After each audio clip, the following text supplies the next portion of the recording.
India is no stranger to the Santa Fe. We've had the second and third generation of Hyundai's big SUV. We skipped the fourth, and now there is this, the all-new fifth generation Santa Fe. Now, it's not coming to India right away. Hyundai India is evaluating whether to bring it to India. Also, it doesn't have a diesel engine, not as of now. We are driving the 2.5 turbo petrol with the 8-speed automatic transmission. And the question that I'm going to try and answer in this video is whether Hyundai should actually bring this to India. Now, when the Santa Fe had come earlier, it was not a roaring success, and that was probably because it was too ahead of its time. Hyundai couldn't really command that kind of pricing, but with the Tucson doing well, with the Ioniq 5 having got good response, maybe the time is come for Hyundai to bring this 55 lakh rupee SUV to India. This is a proper 3-row seating SUV, so it is big, it's got a lot of space, it has been built and designed for the American market.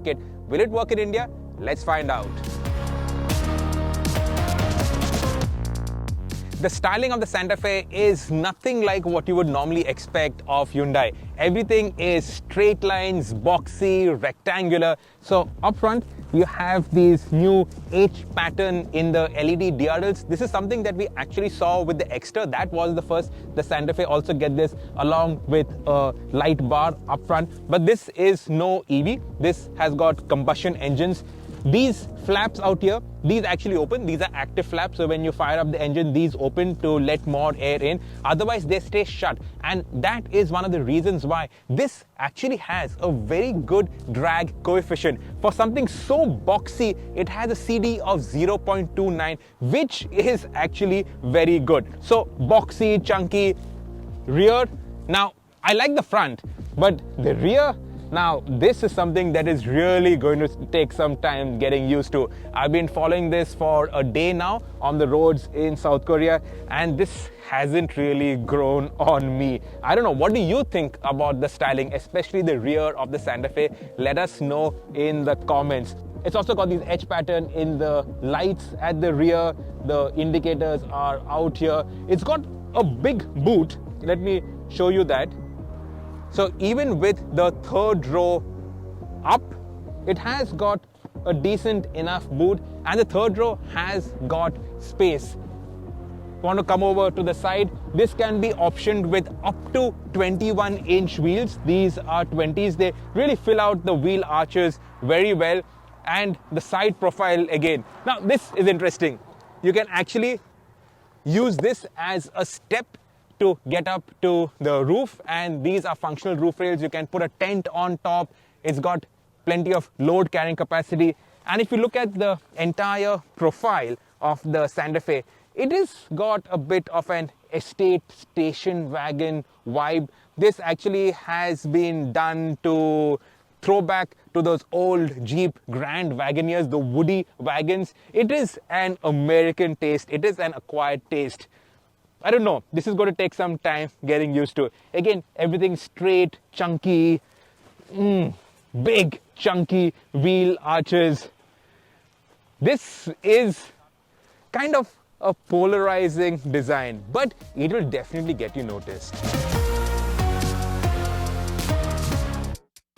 About the only thing that is circular inside the cabin of the new Santa Fe is this steering wheel and some of these knobs and buttons. Otherwise, that exterior design theme, which is all rectangular, straight lines, that continues into the interior. Now, this is a matter of personal taste. Styling, obviously, what you like, I might not like, and vice versa. But on the interior, there isn't really much to fault.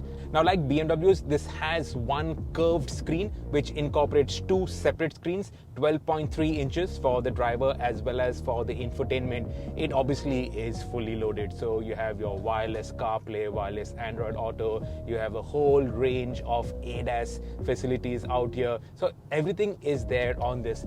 You get a regular size sunroof for the driver, and at the back there's a larger sunroof that spans both the second and the third row. And this does have 3 rows of seating. In fact, this is quite a massive SUV.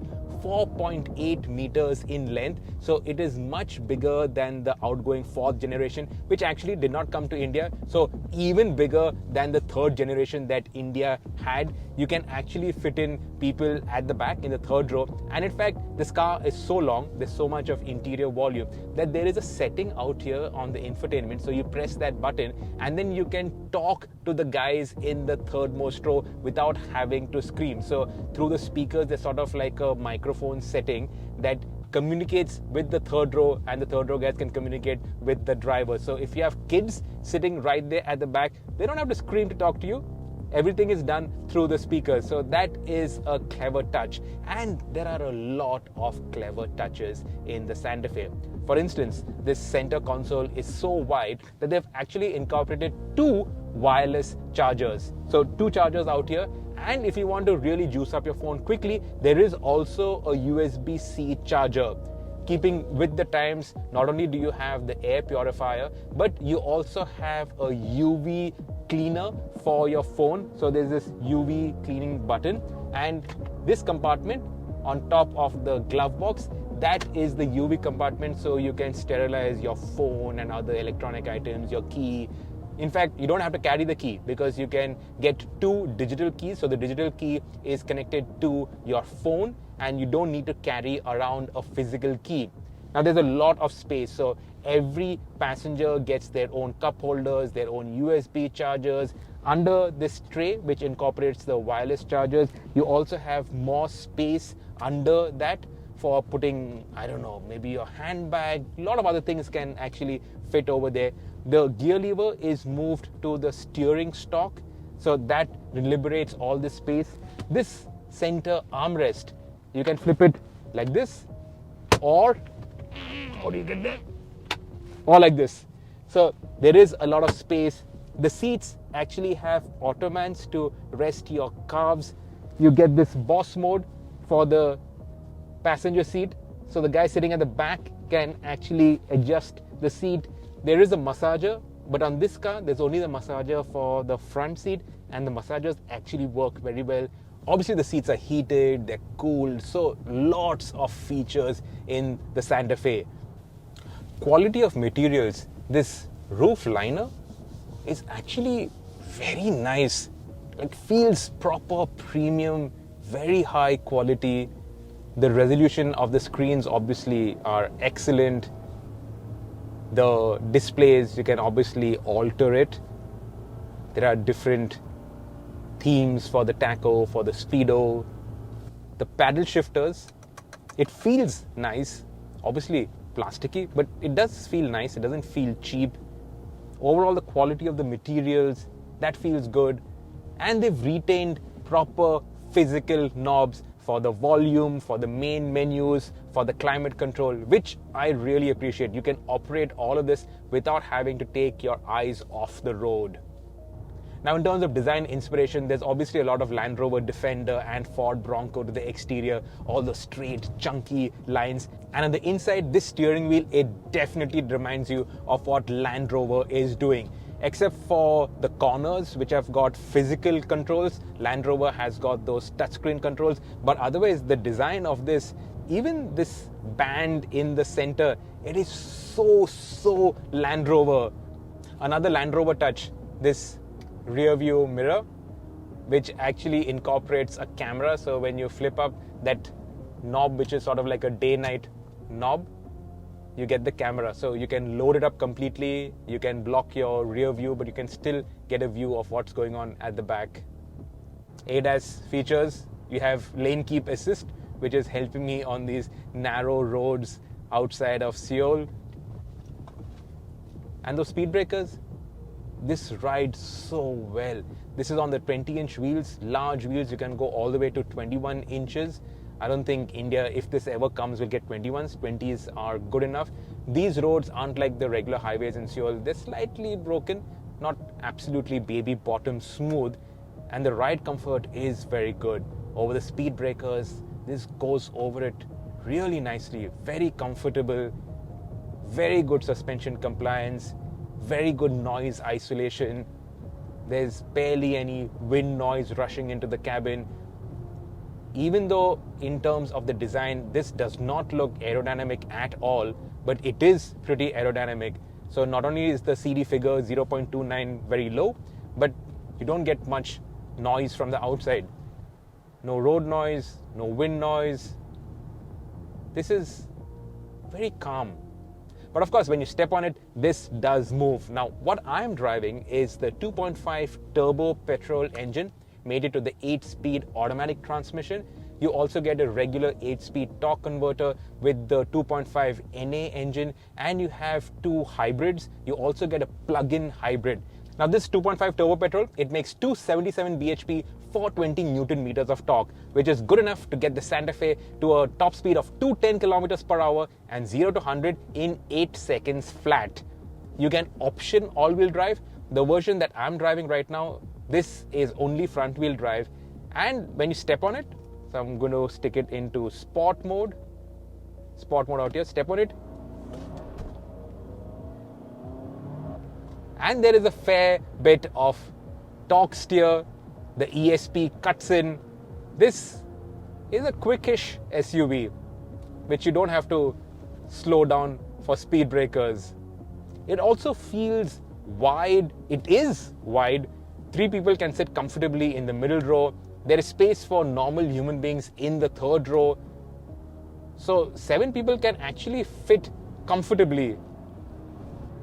It's actually a good turn-off pace. And when you put it into the sport mode, then the steering also weights up. There's a little bit more confidence in the abilities of the Santa Fe. There is, of course, body roll, especially since this rides so well. So obviously the trade-off has to be a fair bit of body roll. But it's not too much. It is not unmanageable. And because of all the square edges, you can place it very well on these narrow roads. You don't have to struggle trying to look at the edges of the bonnet. This is an easy car to drive. And especially with the comfort baked into the Santa Fe, this is nice. So very sensible, practical SUV. In fact, that practicality extends to the fact that in Korea, this is positioned as more an outdoorsy vehicle. And the Koreans don't really like to throw a tent on top of the SUV. But the hatch opening is done in this square manner. And because everything is square, you can actually sleep inside the Santa Fe. You don't have to climb on top of the roof and climb into your tent. But if you do want to do that, there is that step that is built into the C-pillar where you can use that for leverage, put your foot on the rear tire, use that as leverage to climb up. Again, some clever touches. I did post that on Instagram, and many people said that that is something that Skoda should have thought of with their Simply Clever tagline. But Hyundai are definitely moving the bar for a lot of things that we expect in cars, in SUVs. Like 2 wireless chargers. I think this is the first car I'm driving that has got 2 wireless chargers. A UV purifier in addition to the air purifier. These little things make you appreciate the car, and that is what enhances the ownership experience. But you don't get a diesel engine. There are no diesels right now, and that is something that's needed if this has to come to India. Because, well, this is not an Audi. Audi doesn't obviously have any diesels, but Hyundai is no Audi. So in an SUV, in India at least, you still need a diesel. Only a petrol not going to suffice. For instance, in the Tucson, majority of the sales are for the diesel, and for obvious reasons. We have a Tucson in the Evo India long-term fleet, and we love it. It really works very well. The petrol, I don't think you would have appreciated it that much. It has started to snow, so I'm going to keep this snappy. Should Hyundai bring the new Santa Fe to India? Well, without a diesel engine right now, I don't think it makes all that much sense. This is going to be much more expensive than the Tucson. You're looking at around 45, maybe even 50 lakh rupees if Hyundai doesn't assemble it in India. And that is a fair bit of money to spend on a Hyundai. In fact, I would say that forget the Santa Fe and maybe look at going all the way in and bringing in the Palisade, sitting right on top of the Hyundai range. That would make slightly slightly more sense. Obviously, it will be limited volumes, but it will be a great brand shaper for Hyundai's SUV range. The Santa Fe, as of now, without a diesel engine, I don't know. My thoughts are maybe not right now. If it has a diesel engine, yes, then it would make sense for our country.